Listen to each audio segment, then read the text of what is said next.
This is the first of two panels addressing the lawsuit Hedges versus Obama, which was back in federal court today, looking at fighting the indefinite detention provision 1021B2. My name's Natasha Leonard. I'm a writer with Salon.com. I'm going to be co-moderating with Matt Sledge from Huffington Post. And let's get rolling. I'm going to introduce our first panelists, who are going to focus on the legislation and the legal effort that's been ongoing since Mr. Hedges first filed in early 2012. Far left, right, if you're facing that way, we have journalist and social activist Alexa O'Brien.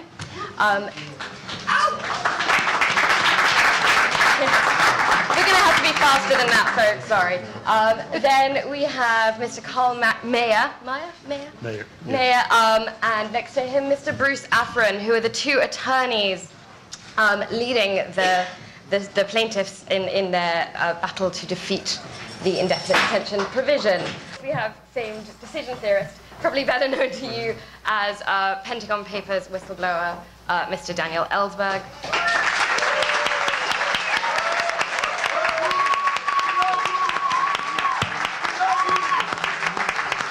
Who I should add is a lead plaintiff in the case.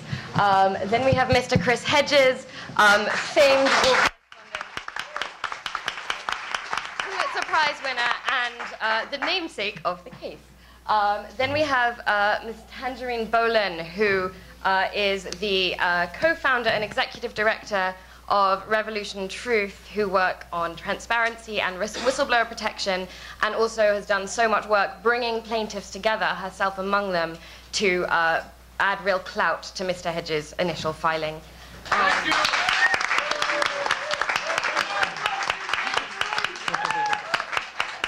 And then to the left of Tangerine, we have David Siegel, the executive director of the advocacy group Demand Progress, which he co-founded with Aaron Swartz, and my former city councilman and then state representative in Rhode Island.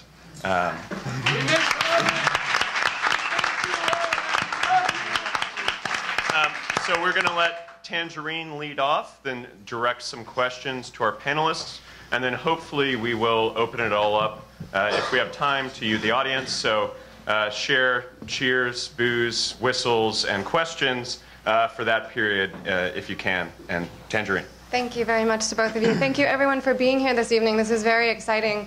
My first question is, how many people, I guess I can't see your hands, but maybe give a shout if you were in court this morning or tried to be in court this morning. That is awesome and excellent. Thank you so much for coming. And, you know, I'm so sorry to those of you who couldn't get in or who had to deal with terrible auditory issues.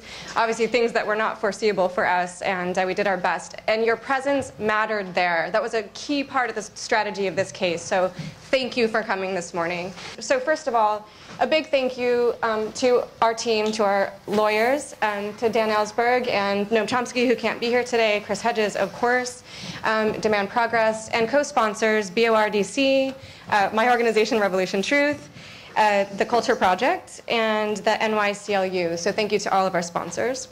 And just to give a quick introduction, this has been a long road for all of us. I think I can safely say that some of us have sacrificed greatly to engage in this lawsuit. And we do so because we have every reason to fear the United States government and what it has become since 9/11. We have very specific reasons, and when I approached Chris Hedges and asked if I could bug him and join his lawsuit and perhaps amend it to be a multi-plaintiff suit, I also did so because I was worried about people around me, like Alexa O'Brien, Birgitta Jansdottir, who can't be here today, Kai Wargala, WikiLeaks former staff, all kinds of people. So, you know, what I hope to do with this is create an unorthodox and creative endeavor. That was hopefully to put together the first time lawsuit/campaign, to have what might be a relatively obscure lawsuit just get thrown into the rug or disappear, have support like this, to end up somewhere like this, because we need to crowdsource truth. We need people all over the world. We need independent journalists who care enough to cover these things, bloggers, activists, civil liberties advocates, this tribe, this evolving tribe that we're a part of, we all play a role in it, we all play a critical role, and it's only together that we're going to actually turn this madness around. But do you know what? I'm absolutely convinced, excuse me, that after today, seeing this, we're going to win. Whether it's this case or not, we are going to win. We are going to turn this around. So thank you for being here. Okay. So for those of you that either were or weren't in court today, what Mr. Afrin said in a press conference straight after was that the appeals court really honed in on what underpins what's at stake in this case and what the real arguments are. So I was hoping that perhaps Tangerine could best deal with this, and perhaps the attorneys present. What exactly was that? And if you could touch a little bit on what's really at stake with NDAA. So I'll just give a quick synopsis. From my research, it looks like the Department of Justice and the administration are going out of their way to deliberately conflate two different laws, very distinct laws with different powers of indefinite detention. These are the AUMF, the Authorization for Use of Military Force from 2001, and the 2012 NDAA. The AUMF covers a very narrow, very specific three classes of people: people who planned or participated in the 9/11 attacks, or members of Al-Qaeda or the Taliban. That's it. However, the 2012 NDAA has that in it and adds another paragraph. The second paragraph is the one over which we're suing because it has this very broad and scary undefined language, such as associated forces and substantial support. Despite that new paragraph, these obviously sweeping new powers, the government has been saying over and over again in our case that these are precisely the same things. They're not the same things. That's patently false. What this looks like, and what Judge Forrest called out in her ruling, is that it's a retroactive CYA. It's a retroactive attempt to legislatively fix the fact that they didn't have these powers all these years and they were probably using them. So this case is the latch on Pandora's box, and it needs to be addressed, because what they would like to see is have us be swept under the rug and disappear, because we're a threat to the fact that they haven't been behaving well for quite a long time, and that's quite obvious. So I'm going to pass this on to Carl and Bruce. Well, in broad terms, the stakes, I think, are very high, because what our case comes down to is, are we going to have a civil justice system in the United States or a military justice system? And the civil justice system is something that's ingrained in the Constitution, and it was always very important in combating tyranny and building a democratic society. And what the NDAA is trying to impose is a system of military justice that allows the military to police the streets of America, to detain U.S. citizens, to detain residents in the United States in military prisons. And I say that probably the most frightening aspect of the NDAA is that it allows for detention, quote, until the end of hostilities. We're now, by my count, day 4,163 of this war, which is an open-ended war against Al-Qaeda, the Taliban, and now it's defined as associated forces in the NDAA. And so this type of militarization of our justice system has occurred sometime in our history, and at the argument today, I pointed to the case of Korematsu, which had to do with the forced internment of Japanese Americans within the United States during World War II. And so we're trying to prevent a repeat of episodes like that. And that's what the case is about. It's really about preserving our civil liberties and our civil justice system, in broad terms. I think Bruce might add some more particular formulations of what it is we were arguing today. Well, there are a lot of technical issues, standing, whether our clients can be in this court. That gets mired down into a lot of things. The government says, well, this is really an old law. The AUMF 11 years ago said the same thing. Therefore, since we haven't arrested Dan Ellsberg or Chris Hedges since then, they don't have to worry about it. And Dan Ellsberg will tell you, what the worry is when these statutes are held over your head. But they're not the same thing. The AUMF talks about people in combat. And sure, someone in combat in Afghanistan or Pakistan might be a suitable person to be arrested. in the course of war. But this is something different. It drops out the requirement of being a combatant. It simply says if you substantially support al-Qaeda or its associates or the Taliban, you can be detained by the military indefinitely. I once tried to run for Congress, and I went to a meeting of the Royal Order of Hibernians, and a member of the Northern Ireland government was going to speak, and they asked for a donation. So I said, well, if I'm going to run for Congress, I'm not going to not give a donation. So I gave a donation. I wrote a check as I walked in, and months later, I got back a thank you note and acknowledgement from Sinn Féin. You know, and I was very surprised. I didn't expect to be giving money to a group that maintains a paramilitary terrorist organization, as some people say. And this is the danger, that you can easily find yourself in a setting that the government deems worthy of incarceration. And this is why people cease to speak out. I mean, I am sure the government's not setting up massive internment camps for journalists and activists. But the very fact that these powers exist is what diminishes free speech and the commitment to free speech. And every time we have a law like this, that commitment is eroded further and further downward. And that's what we're fighting against. And, you know, let me follow that up with you, Chris, since you're, you know, the lead named plaintiff in this case. As the government said today, they haven't exactly been going around picking people up in their black vans yet. So, well, no, they said, that wasn't quite what they said. They said, I hadn't started driving a black van yet. But if I did, then that would change, and they would pick me up. So why were you, you know, so scared by this law to start this lawsuit? Well, you know, why do you think you might get picked up someday? The origins of the lawsuit come from Carl and Bruce, who needed to find a credible plaintiff who had standing. Because I was a foreign correspondent for 20 years, 7 of those years in the Middle East, I spent significant amounts of time with groups and individuals that have been deemed to be terrorist organizations or terrorists themselves. We went through the State Department terrorism list, and in fact, I've been with 17 different groups, including al-Qaeda. And there's no exemption in this provision, Section 1021, for journalists.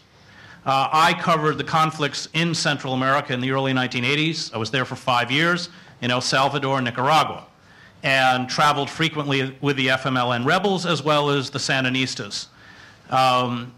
And the rhetoric of the Reagan administration was that they made very little distinction between the journalists who went out and reported on the atrocities that were being carried out by the death squads and the military forces in El Salvador or the Contras in Nicaragua. They regularly lambasted us not only as fifth columnists, but as an integral part of the terrorist apparatus that they were trying to fight. And so I've already seen the rhetoric. I know that it's there. But what this does is a quantum leap from a linguistic condemnation to a legal condemnation. And so having spent time with groups like Hamas or Hezbollah and having reported their viewpoints, the statute is so broad that any government official, and I can go back to my experience in Central America, could check that box off and name me as a member of this group, in which case, under this provision, and it is law now, by the way, because although Judge Forrest issued an injunction, the government attorneys went to her the day that she issued the ruling and asked for a stay, a temporary stay, meaning put the law back into effect until the appellate court hears the case. Now, Carl and Bruce and I and the other plaintiffs expected an appeal. What we didn't expect was an aggressive appeal. And when Judge Forrest did not cave to the government's pressure, they demanded an emergency hearing, this was on a Friday, at 9 a.m. Monday morning at the appellate court to put the law back into effect. And I think it's fair to suppose that the reason that they needed the law put back into effect immediately is because they're already using it. Because if they were holding U.S. citizens, and I suspect they're probably holding U.S. Pakistani dual nationals in places like Bagram, and Judge Forrest's injunction stood, then they would be in contempt of court. So I've already, I've experienced the kind of pressure the government will put on foreign correspondents who are standing on the other side of the divide and reporting it. And it was immediately clear to me, as it was to Carl and Bruce, that if this was given legal weight, people like me could instantly be locked up and stripped of due process. And Carl, Bruce, let me kick this back to you for a minute, because during the hearing, the oral arguments today, one of the things that came up was a ruling in 2010 called Holder versus Humanitarian Law Project, where the Supreme Court held that the government can prescribe people who have materially supported terrorist groups. So even if Chris does have reason to fear here, does have standing here, can't the government still prescribe his free speech under that ruling? Well, the Holder law is really it's a mouthful, the Anti-Terrorism and Effective Death Penalty Act of 1996, which we also call the AEDPA. And that law creates defined wrongs. Material support is defined as giving financial aid to a terrorist group, sending materiel to a terrorist group, sending weapons, providing weapons training. And there's an exemption in the law for First Amendment activity. Our law, the NDAA, changes all of that. It says if you substantially support these groups, you're subject to incarceration. No definition and no exemption for First Amendment activity. Now, I said in court there's a long set of case law that says we take Congress at its word. When Congress speaks in a way that differentiates the law from other similar laws, we have to assume Congress meant something different. But the group at question in that case, they said, all we want to do is talk to terrorist groups. This Humanitarian Law Project said we just want to be able to talk, to these Kurdish. Well, that's not groups. Exactly what they said. They said they wanted to advise them on their legal rights. And that's a big difference from merely reporting on them, say, as Chris would do, or as Alexa would do when she interviews people. They wanted to advise them on how to protect their legal position. And that's a different animal, and I think that's a gray area, frankly. But the court there said the statute was constitutional because it was sufficiently defined. We have no definition here, and that's a great difference. Carl, do you? Well, I just quickly, you see with almost each passing year, the government keeps pressing the outer boundaries of who they can target. First it's Al-Qaeda, then it's quote associated forces. They're expert at making up these squishy terms like co-belligerents, and they keep expanding the target for the government to the point where now we're involved in military action in Yemen, Somalia, Libya, Niger. I mean, it's ever expanding, and that's how the law has been going too. First the outer reaches were at the Holder statute, the anti-terrorism statute, where it was material, and now the NDAA has gone to substantial support, which could be construed as journalism or writing, and so the progression is going in the wrong direction, and it's only if citizens fight back via protest or in litigation that we're going to stop this, because I see no effort by either party to stop this. In answer to your question, could Chris be prosecuted under that law for what he says he's done, as an example, or Alexa? They're not doing those things. They're speaking out, they're interviewing people, they're conveying their viewpoint to the world. They're not advising them on how to run their battles and how to protect themselves. So it's a different animal completely. It's a more dangerous animal because their conduct is pure speech. And this statute doesn't exempt speech. It actually allows the government to punish speech. And that's what we're here about. So in putting together this set of plaintiffs, they're known as the Magnificent Seven, by the way. I think that's new. You saw it in the sign. Certainly there's a kind of a large amount of journalists, yourself, Alexa, Mr. Hedges. Sorry. But also, we enter into the gray area of of whistleblowers and activist supporters. And I was wondering perhaps if Mr. Ellsberg could touch upon how your role historically as a whistleblower seems to relate to this case, and perhaps Alexa too, given that you have spoken at length with groups like WikiLeaks and have interviewed them as a journalist, and whether those implications are. No, you'd rather not? Just Daniel then. Well, reading Judge Forrest's opinion last night, which is well worth doing. I didn't read every word. I went through every word. There were 112 pages, and read a lot of it quite carefully because it was fascinating. And one thing that struck me very much was here is somebody actually taking the Constitution seriously and the rights seriously, as though they weren't just a piece of paper, but were really important to interpret and preserve. And it struck me that if Judge Forrest had been a judge, and there have only been a couple so far, who had addressed the law on which I was prosecuted, the so-called Espionage Act, 18 U.S.C. 793, paragraphs D and E, corresponding to this section. I can roll that off trippingly now after 40 years. And that she would almost certainly, I would think, find that unconstitutional and facially unconstitutional. And again, the same issues arise of breadth and vagueness in this case. The word classified isn't used in that, by the way. They talk about information relating to the national defense, which is obviously as broad as you want to make it altogether. For practical purposes, they've tended to apply it to classified information. But that, in turn, is in a vastly inflated, enormous amount of discourse that's covered by this and not appropriate. The way that act is written, it can apply just as well as to me or Bradley Manning and all of the 6 cases in which it's been invoked here. It can apply exactly as well to a reader or to an editor or to a journalist. No distinction is made. It says if you receive classified, it doesn't say classified, information relating to the national defense, and do not return it to the proper authorities. For example, your New York Times said we cannot tell you the source of this because it's classified, and you're looking at it, you've been told it's classified.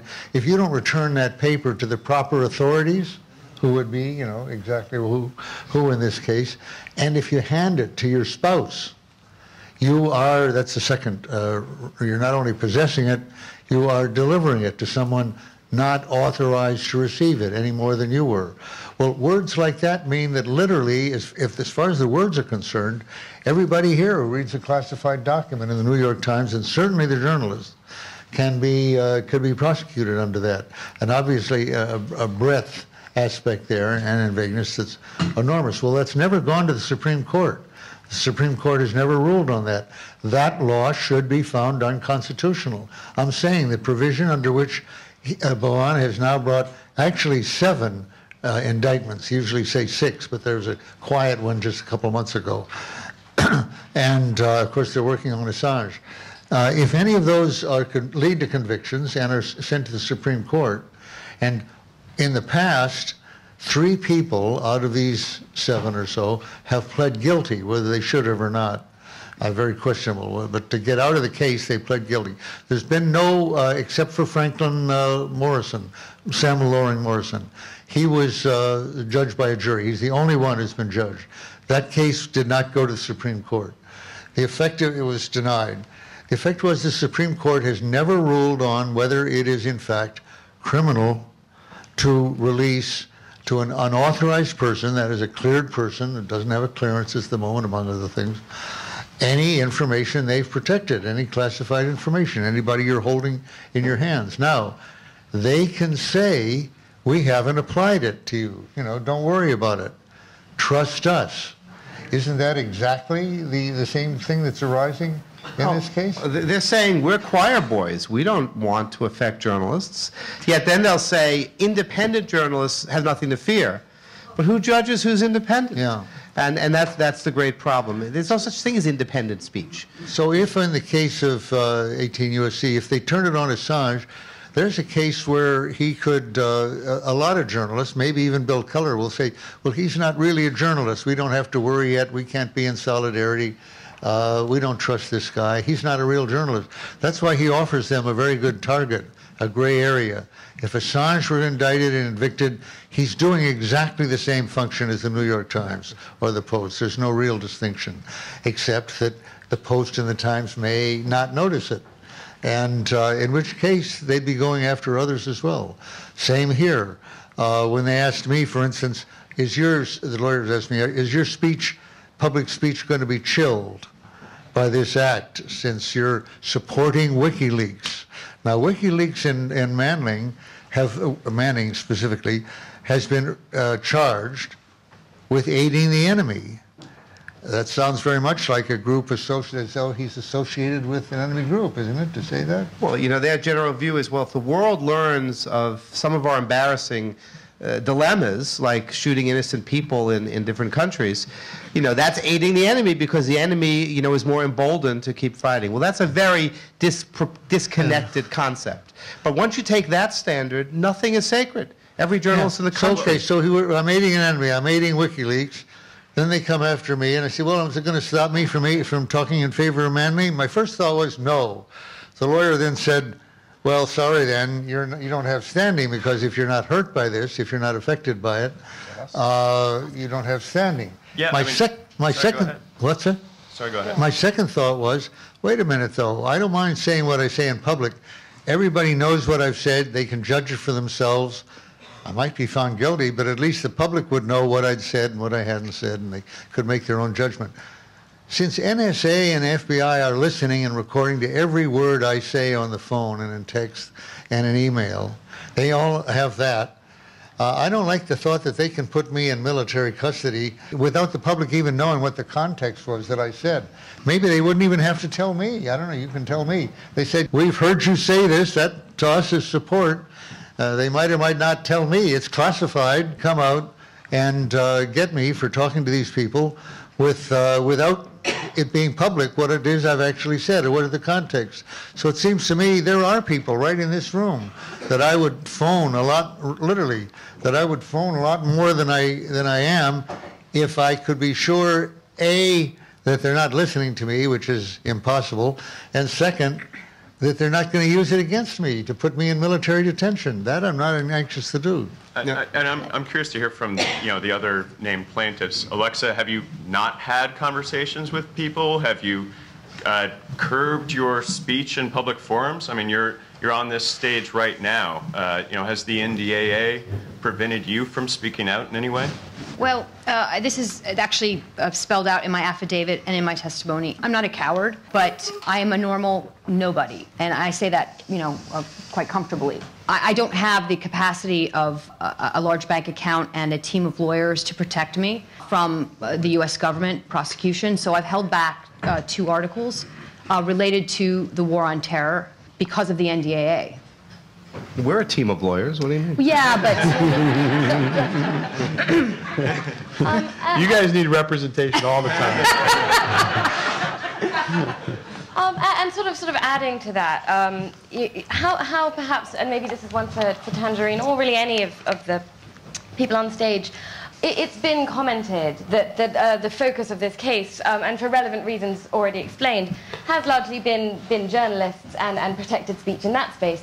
But as you mentioned before, Mr. Hedges, your fear, based on the speed with which the Obama attorneys tried to get the injunction stayed, was the assumption that perhaps dual nationality individuals were already in indefinite detention. Perhaps someone could touch upon why this lawsuit hasn't brought in more everyday people who are not necessarily named white journalists. I think Alexa should explain the example of the Stafford dump, because what they are doing is attempting to take legitimate forms of dissent, and great journalism, it might surprise Bill Keller, is a form of dissent. It challenges assumptions and official narratives and do exactly what they did in the war against communism.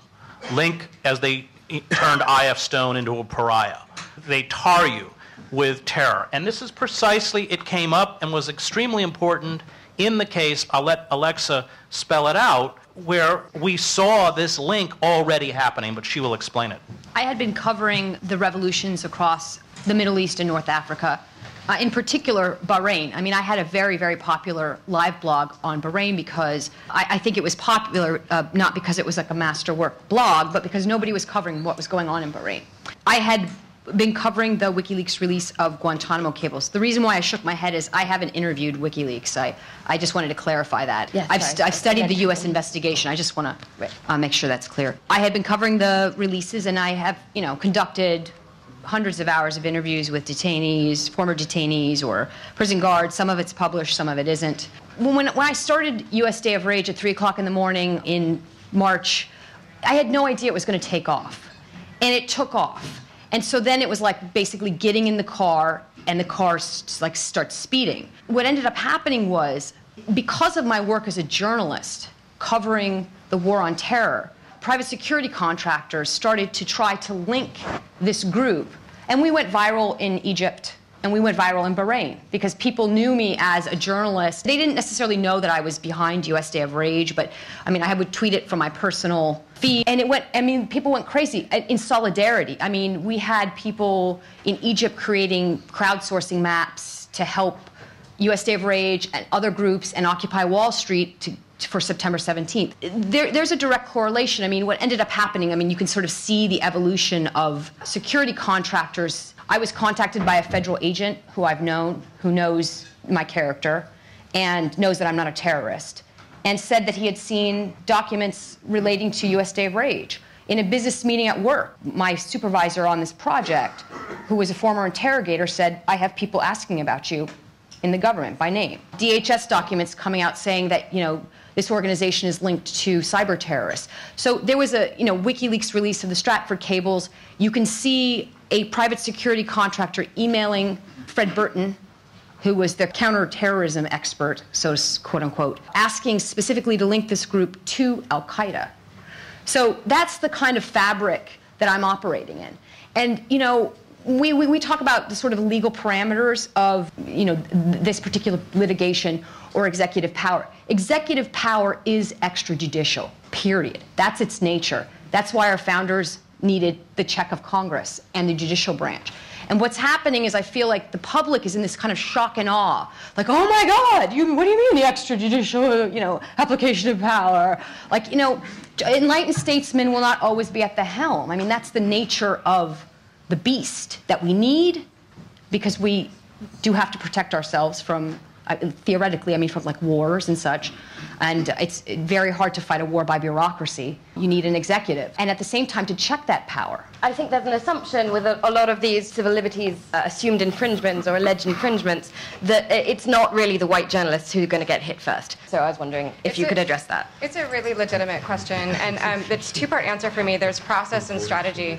On the process end, we were working at 1,000 miles per hour. I had 6 weeks to gather people together that I felt would make a good case for this and have standing. I reached out to who I knew and who responded, and that was Dan Ellsberg and Noam Chomsky, as far as who I didn't know yet. So there's that, and by no means did I deliberately make this all white. I never would have gone down that road deliberately. How do you be strategic about the gray area in the war on terror? And the gray area is ever expanding. How do we tease out the very real erosions in this really distorted national security milieu and the really distorted national security narrative? And that narrative dominates. It dominates in our courts, it dominates in Congress, it dominates across the spectrum. How do you take that where you have a lawsuit which is highly compartmentalized, where you're shoved into these tiny parameters, and how do you see the forest for the trees? I brought these people together because I wanted judges to see the forest for the trees, because together, all of us, and far more people than are sitting here, tell the story. We all tell the story of what's happening. And I somehow wanted to overcome the constraints, the conflicting imperatives between activism and using the rule of law to restore the rule of law. The last piece of that, though, because it's really important, material support and substantial support. And I'm sorry we don't have more time because our lawyers would be much better to speak to this. But Andy Stepanian, who's done so much work for us, and thank you so much, Andy. I can't go into his case, but he's gone through a lot in his life. His heart is, really dedicated to fighting material support, because the material support laws are so gray themselves, and he knows many innocent people who have been nailed on material support. What I wanted to do, strategy-wise, was what is most politically feasible, legally feasible, and socially feasible. Is that fair or right or perfect? It's not perfect. It's not ideal. But what battle can we win first? And I just really hope we win this one. This week, we got this white paper about the Obama administration's position on, drone attacks or drone killings and other killings of American citizens. If this lawsuit accomplishes its goal and kind of knocks out indefinite detention for American citizens, strategically, does that make things worse if the administration still retains the right to kill American citizens? If it can't capture them, is there any relationship between this lawsuit and that power which the administration? Well, let me start with this. I mean, what has happened is that we have undergone a corporate coup d'etat, and it's over. They won. The major structural assaults carried out by the Bush administration have been embraced by the Obama administration, all of them. Whether it is the expansion of imperial war, drone attacks, the looting of the U.S. Treasury by Wall Street, most importantly, the assault on civil liberties. The assault on civil liberties under the Obama administration is worse than under the Bush administration. The radical interpretation of the AUMF to authorize the assassination of American citizens. The FISA Amendment Act, which retroactively makes legal what under our Constitution has traditionally been illegal, the warrantless wiretapping, monitoring, and eavesdropping of American citizens, and we know that all our personal information is stored out in supercomputers in Utah. The use of the Espionage Act, which Dan spoke about, to shut down whistleblowers. I have friends who do investigative journalism, and they will tell you they can't even get a government official to talk to them anymore on background for fear of going to jail. Anything that challenges the official narrative, anyone within the system of power with a conscience who rises up to expose war crimes committed by our government will no longer speak. And finally, the NDAA. And you have to ask why. Why is there steady assault, stripping away of our most cherished civil liberties? What's happening? And what's happening is that the corporate state, which is, to use a business term, harvesting the nation, stealing as much as fast as they can on the way down, knows that the combination of economic decline and climate change, and they're running scenarios, I can assure you, in the NSA and everywhere else. They know that eventually there will be blowback. Eventually people will respond. And they want the powers to, in essence, criminalize any form of dissent. And that's what this is about.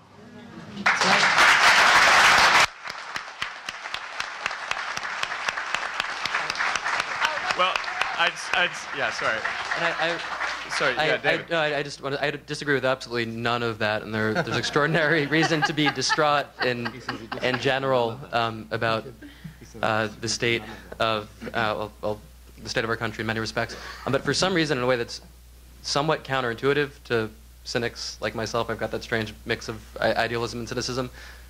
There is actually still a lot of esteem, even in the Congress, around the notion that we should fix this, which is kind of shocking. And that's part of why we've decided to do this joint lawsuit public campaign effort, because there's synergies to build between the two efforts. And turning people out to events like this, getting the press to pay attention to what's going on, increases the chance that our arguments might sink into the head of one of the judges or justices who's got to decide about this issue. It also demonstrates that people are concerned. Behavior is being altered because of this law, and that's sort of the crux of our argument. This creates a chilling effect that constrains people. Then, of course, if you get to the extraordinary sort of situation where there's so much popular outcry, it might actually compel justices to act in a way that protects the institution, protects the judicial branch, and protects their own power.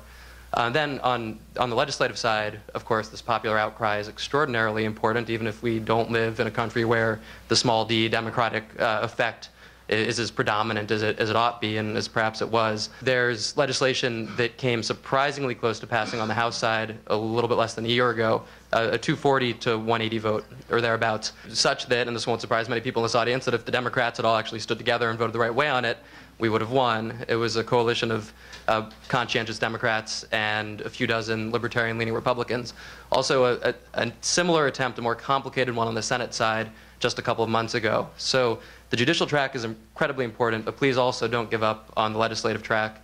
And Demand Progress and many other groups have been helping lead on that front. And I know, by virtue of what I've seen happen just on the Demand Progress side alone, that hundreds of thousands of people have contacted their elected officials about this law. So there is still a modicum of hope there, too. Question for the panel. Does this have anything to do with gun rights? And then somebody else. How do you think things went in court today? Yeah, okay. We'll start with that. Lawyers, how'd it go in court today? It looked like they had some tough questions for you, but also some tough questions for the government. We were pretty tough, too. Well, I'll say this, that, you never know what's on the mind of a judge. They did ask us about this seeming exception in the law that says, existing law as to Americans or people in the U.S. who are detained is not altered. And the judges said, well, doesn't that mean there's no problem here, at least as to citizens? And we answered, of course, it says, though, that it applies to people detained in the U.S. And so it presumes they're going to be detained under some law, and the only law we know of is this law. And I said to Judge Lowe here, I think when the government gets back up, you ought to ask them, well, what other laws before this one allowed the military to detain people in this country? And so at the end, if you recall, if you were there, he said, Mr. Afrin dared us to ask you this question. And it's a little technique because judges forget things. And you got to say, Judge, ask them this. And when the government, Mr. Lowe, got back up, he didn't have an answer. He said, I don't know of one. And that's very significant. I don't know what will happen. You can't predict what judges do. I don't know that they're against us. I think they were testing this point to see how we would respond. And I would never guess. I would simply say we had a full and well-flushed-out argument. Carl, what do you think? It reminded me of when we argued the preliminary injunction hearing back in March. The same pattern occurred. Afterwards, Tangerine took us to the anteroom. She told us all the arguments that we should have made, we didn't make, and how we were definitely going to lose. And then we won. So the same thing happened here, and I'm hoping we'll get the same result. But it's impossible to predict what judges will do. And Tangerine, maybe you can answer the question about the Second Amendment, because I remember you said that there's an amicus brief from the Gun Owners of America. Is that correct? Gun Owners Association of America. That was in the I don't trial. think I'm the best one to answer that. Okay, all right. Well, how did you get them to sign on, and why did they sign on? Well, Anyone? well, let me say this. Yeah. The conservatives are not our enemies. You got to realize that. The conservatives and liberals share a lot in common. The people, and President Obama is wrong. He thinks he's going to alienate Republicans if he vetoes these types of laws. He's wrong. He'd get support from Republicans if he'd take these positions. They're not our enemies. The judges that Carl and I often do best with, frankly, are conservative judges because they have a great libertarian tradition.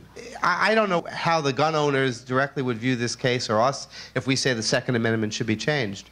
But I would use that question as a pivot to say, liberals and conservatives have a lot in common. And that's what makes the country great, that we share common values. This division between them is artificial.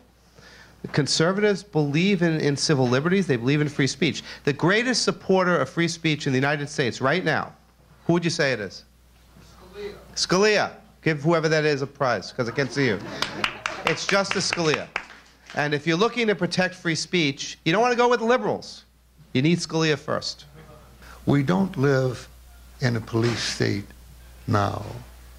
We don't expect to leave this room and be rounded up into Black Mariahs on the way to prison for what we've said, and the day may come when that will be a very different matter. What we have is the complete infrastructure of a police state, both physically in terms of prisons, but in terms of computer lists and GPS roundings where they will know they know exactly where we are at this point. There's a lot of dots on the map. They don't need it right now, but the moment they need it, they click the switch. If they need it, they can click a switch. For years I've said, one more 9/11, and who could say, right or left, that that's impossible. One more major 9/11, and Muslims and Middle Easterners will be in camps to a much greater extent than Japanese were. I think there was 110,000 then, and we have a lot more here. And some of us here will be in there. We're not there yet.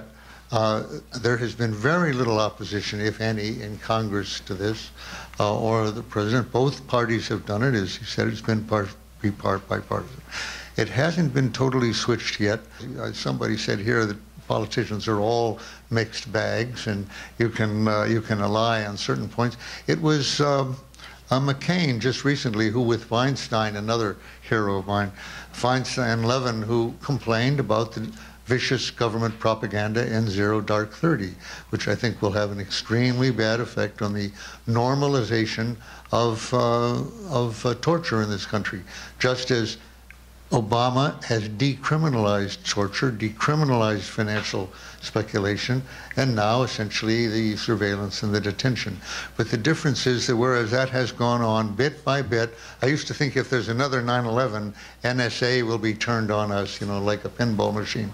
Wrong. It didn't take another 9/11. One 9/11 was enough to do that. So we've got that. But the point being that we can use, and we must use, occasions like this now.